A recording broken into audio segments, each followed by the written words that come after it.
Welcome home, brave heroes. I'm Ash, this is HQuest, and today we are going to finally get back to continuing our lovely skaven-infested expansion for HeroQuest called the Skittering Horde. I had to think about that for a second because a community member Yami Fira gave it the nickname Skittertide, and I actually really like that nickname. So I kind of pause and I'm like, Skittertide. But it's not Skittertide. But it might be Skittertide. You know, it's not too late to change the name.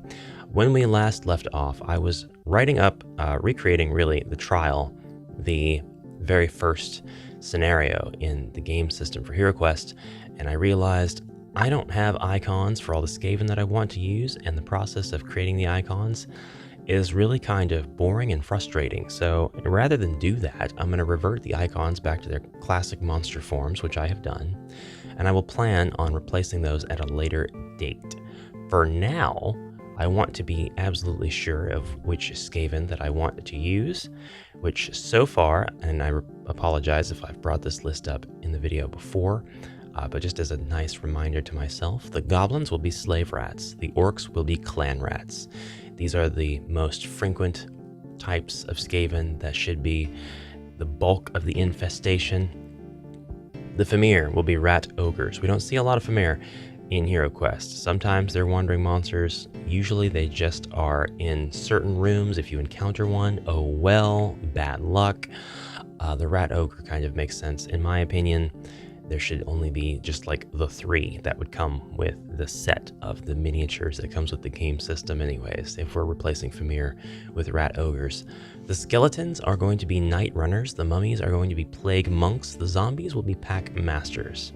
Now, this is subject to change. I'm pretty comfortable with rat ogre as Famir and clan rat and slave rat. I'm not totally sure on night runner, plague monk, and pack master just yet. Zombie I might change. I might change Packmaster. The Chaos or Dread Warriors will be Storm Vermin. These are elite rats. The Gargoyle is going to be represented by the Skaven Warlord, and any Chaos or Dread Sorcerers are going to be represented by Seers, Grey Seers, who are very rare or named boss monster type characters, as they are when they are Chaos Sorcerers or Dread Sorcerers to begin with. So with that done, I want to have a quick look at the Skaven section of the Vermintide 2 wiki, because the game Vermintide 2 is really my closest encounter with Skaven. I love Skaven miniatures. I have a bunch of those. I've got Advanced HeroQuest. I've got Warhammer Quest, the 1995 edition. I have those Skaven, but I have murdered hundreds of Skaven, if not thousands by now, in Vermintide 2.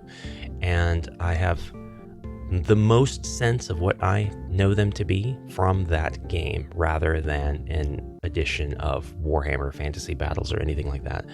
So, kind of looking at these here, these Skaven don't appear to have a definitive clan affiliation. They're just like the clan agnostic, I suppose, units. Although we do have clans in the game. Clan Pestilence, for example, uses plague monks and poison wind globadiers. Clan Molder breeds the rat ogres, and they train the pack masters who shepherd them into battle. Now, the pack masters, somebody brought up a good point. Pack masters and the rat ogres are rarely going to appear together because you don't have a lot of zombies appearing in the same rooms with Famir and HeroQuest. That's okay. I'm okay with that because I'm going to alter the enemy configuration in the levels. I'm starting with the level, the scenario, the quest as a base, but then I am changing it to fit my Skaven infestation narrative. Clan Skyer does a lot of technology, so they've got the Ratling Gunners, which I love the Ratling Gunners, Warpfire Throwers and Storm Fiends, and Clan Eshin, they train the Gutter Runners. Well, Night Runner seems to be a pretty agnostic version. And Storm Vermin, it looks like there are Storm Vermin across all of these clans. They just have slightly different names. So that seems to be okay. I think I'm all right with my choices here. But if you guys have any suggestions at all, then please let me know down below. But don't base the suggestion off of the frequency at which any of the enemies appear, because I can adjust that for any given quest. Because at the end of the day, you're not going to represent these rats with your HeroQuest miniatures. You're going to represent them with skavens, which makes this an extremely accessible expansion, because all you need to play it is just about every single skaven that is mentioned in a classic or contemporary form, which shouldn't cost you any money at all to acquire. Practically, they're free. You can find them in dollar bins, rubbish bins, clearance sales, yard sales, garage sales, all of that stuff. Yeah, that was a lot of dry sarcasm all at once. Let's actually get into the quest building now. This is the trial, except I've renamed this to be the tale. This is literally the beginning of our heroes chasing after the rat infestation, trying to find out the source of it. Why are we getting an infestation of skaven, of rat men in our empire, or in our kingdom if you're playing classic HeroQuest? What is going on? Where did they come from? Where did they go? Where did you come from, Skaven-eyed Joe? So in order to do this, they're chasing after the rat, and you're coming across the rat's tail as it's running away. That was the idea. It's stupid. Let's continue. All of these monsters will retain their iconography for now until we are able to create all 9 of the symbols, which I will happily do off camera. I might do a bit of a video just to record key points on how I do it. I know I tried to come up with a workflow at the end of the last video. That didn't really work very well for me, and I also lost about 10 minutes of footage if it seemed that it was strange that that video just cut off where it did. That was unintentional. You're looking at, by the way, the EU version of the trial. That's why there's a Famir in this room with the 2 Chaos Warriors. It's not the US version. So I'll be using the EU versions of these maps, and that's where the subtle differences will be. So the objective is going to be to find the gargoyle, in this case the warlord, and take him out. And we have two things that I'm going to add to this particular version of HeroQuest. This is intended for either your veteran party who have completed the game system, and your party can absolutely carry over their current treasure and equipment and artifacts and all of that stuff into this version of the game. Because even though this is modeled after the original 14 quests, it is supposed to be harder. So you can also bring in a brand new party and see how far they get. I'm testing a theory with playing the expansions with brand new parties to see how viable it is to complete them without relying on artifacts and talismans earned in previous campaigns, because I don't think that should be a thing when considering the challenge of your expansion. Just completely based on the fact that they only require you to have completed the game system. And I also think it should be fair that a given party should be able to complete an expansion from scratch.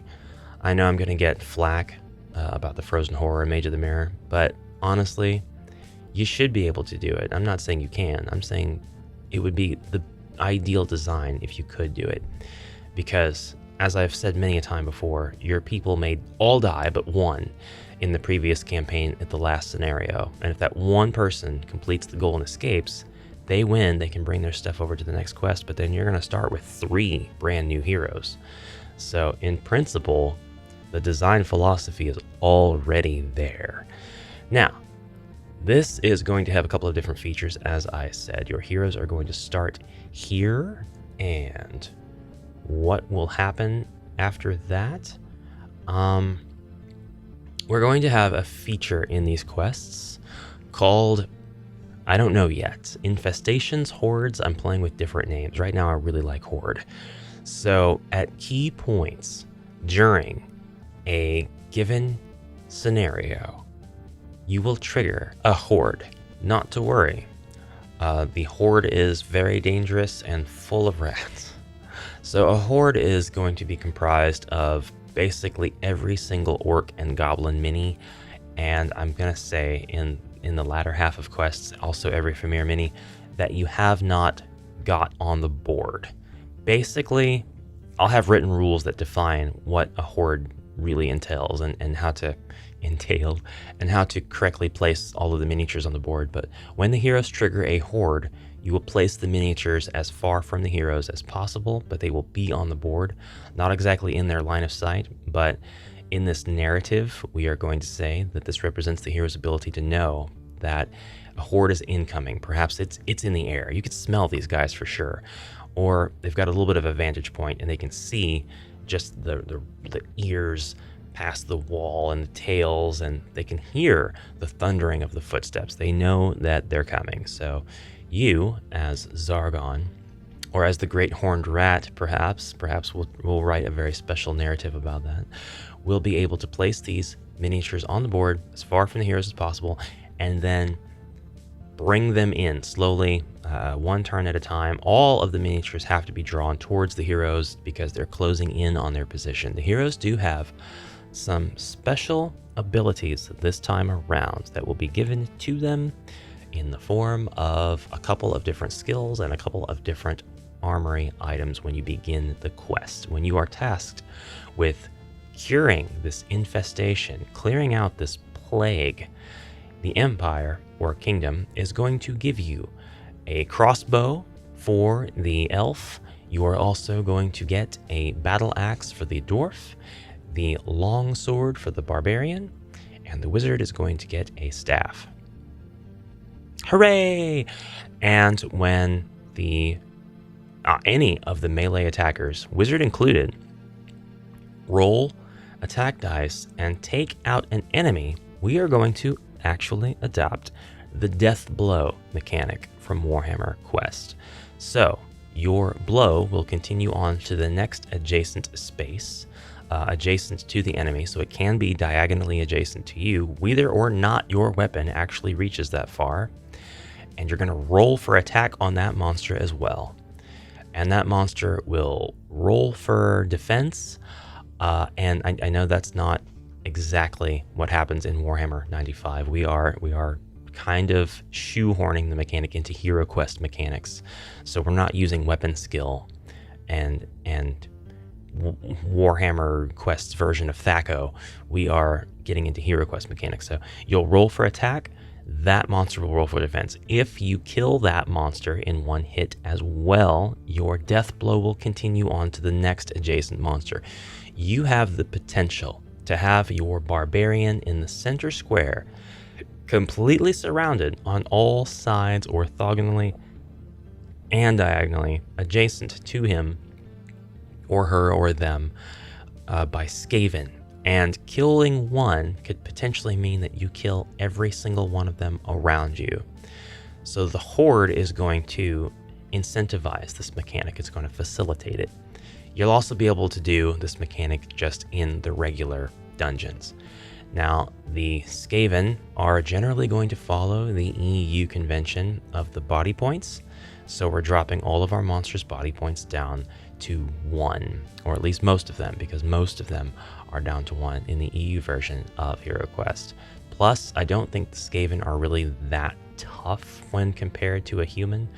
We have some really good Skaven here, like the Storm Vermin and the Famir. I might play with that number idea, actually. I might not say drop them all to 1. I kind of like the idea of the stronger ones having more body points. And I'm aware that there are some that have more than 1, but we're gonna explore that in a little bit more detail. But for now, the death blows are going to actually be facilitated. They'll actually work, because if you just take off a single hit and the monster is wounded but not killed, your death blow will not work. So we want the death blow to work. So at the very least,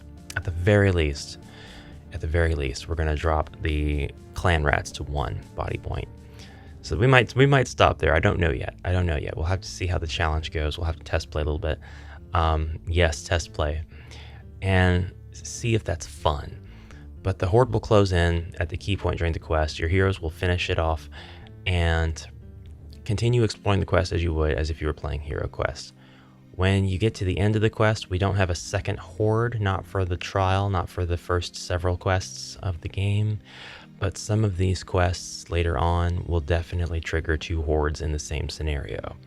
it will be possible for your heroes to split up. I don't know why in Sigmar's name they would do that, playing a game of HeroQuest, but it's possible that you've got your one rogue character who's like, death blows are fun, I'm gonna go off on my own.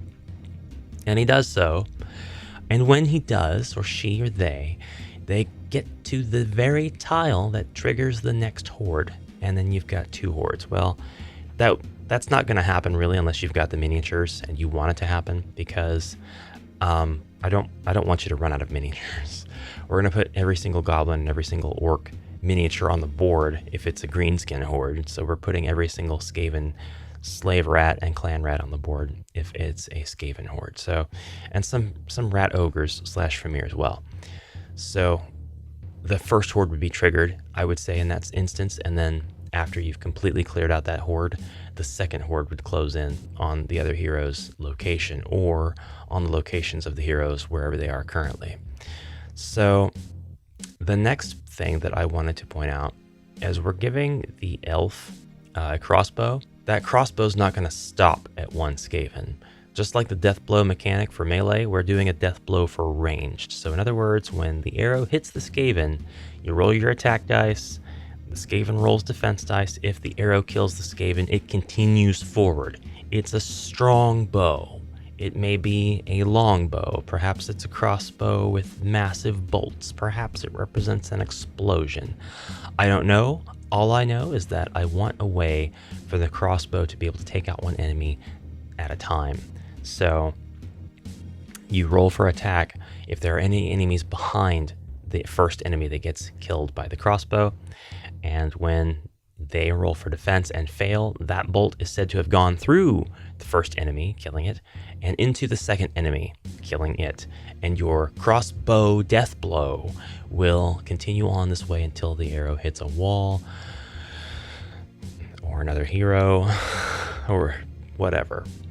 Okay, so we actually need points that the heroes will step on in order to trigger the horde. And that's going to be not at the trial room, not outside the trial room, but very close to outside the trial room. So it needs to be in a place that the heroes are definitely going to step.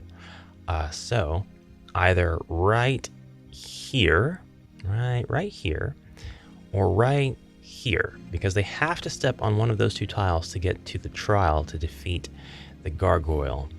And to get to the trial center room, we're going to put a horde icon there and a horde icon here. And the horde icons are going to trigger the horde.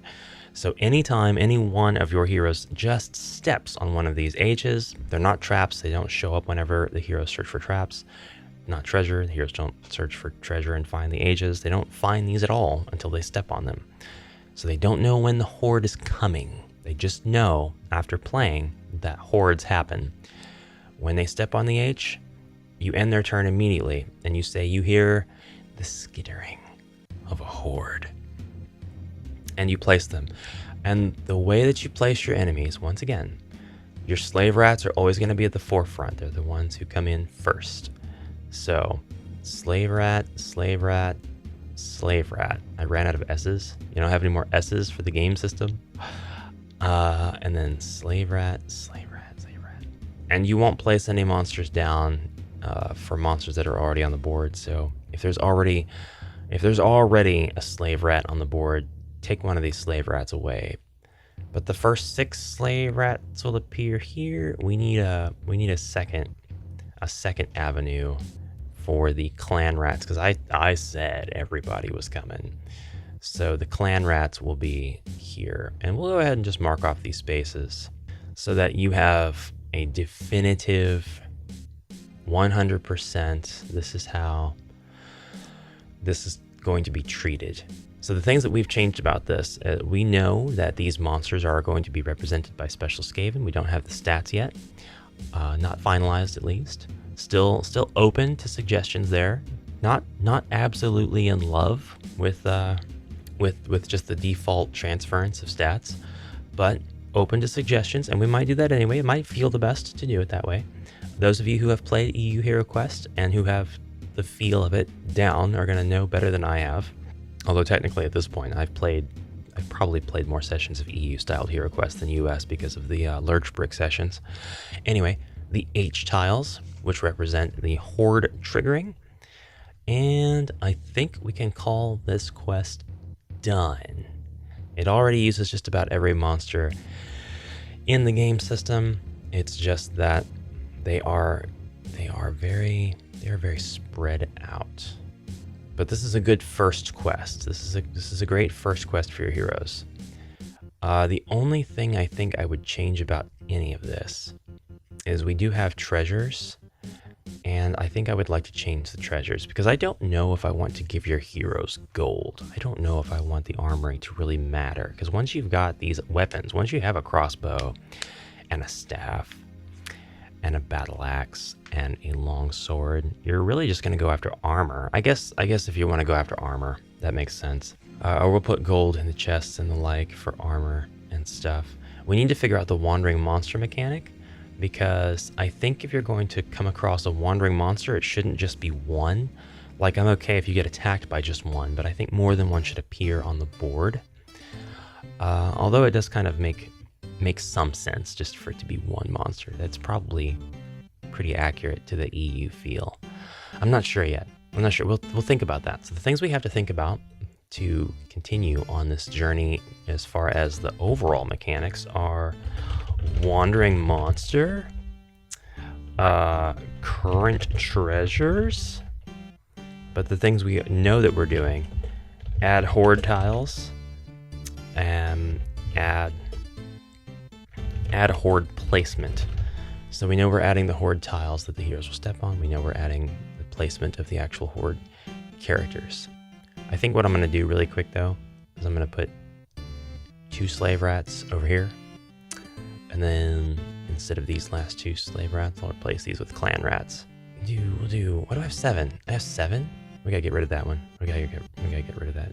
Those of you in the comments who were getting ready to point that out, thank you. No need, I got it fixed. This is the tale. We're gonna write the story for it, and then we are going to, we're gonna have a different narrative introduction to it, and different quest notes once I figure out what these things are going to be. And that's it. So now we are ready to go back to our quest book, and we will add a new quest. I'm actually going to rename this one, and we're going to call it Skittertide 101, The Tale. And I have a lot of quests here.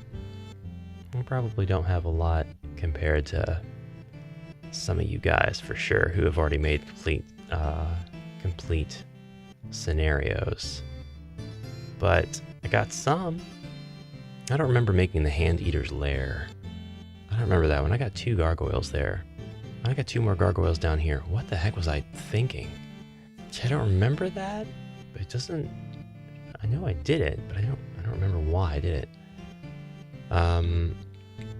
The new unnamed quest we are going to call. We need to select the appropriate tile set, which is the one all the way over to the right, and it is called Skittertide 02. The assassination of Sir I don't know yet. We're not going to rescue Sir Ragnar in the second Skittertide. Might assassinate him. Might have to assassinate him because he turned out to be such a traitor. But we'll see. We'll find out in the next exciting episode of my Skaven infested campaign, which is called the Skittering Horde. Got it. I got it that time. Guys, thanks for watching. Sorry that there wasn't a whole lot in this video, just a lot of talking, really, and I guess validating certain points of design throughout this campaign. We'll actually recreate the second one next time, and I'll talk more while I set down the pieces, and I'd love to see thoughts, comments, questions, concerns, all that stuff in the comments below. I will address those directly in the next episode because I'm putting this episode up the same day that I have recorded it. So you are seeing me unshorn at my skavenest, which is very fitting. Thanks, guys. See you next time. Have a great rest of your day, and bye for now.